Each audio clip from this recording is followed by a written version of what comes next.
പശ്ചിമഘട്ട മലനിരകളിലൂടെ മൺസൂൺ സമയത്തൊരു യാത്ര അതൊരു പ്രത്യേക ഭംഗിയാണ്.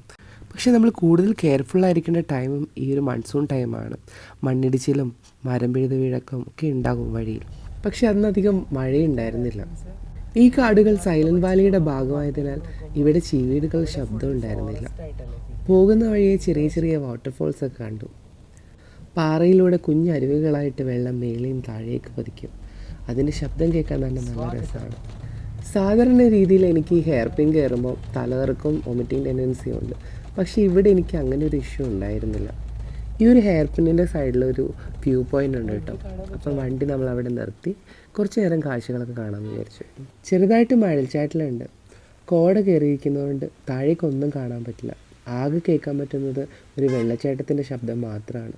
സൈലന്റ് വാലി യാത്രയ്ക്ക് വന്ന കുറച്ച് മനുഷ്യരും കുറച്ച് വാനരന്മാരുടെ ശല്യം കാരണം പിന്നീട് അവിടെ അധികം നേരം നിന്നില്ല. വീണ്ടും യാത്ര തുടർന്നു.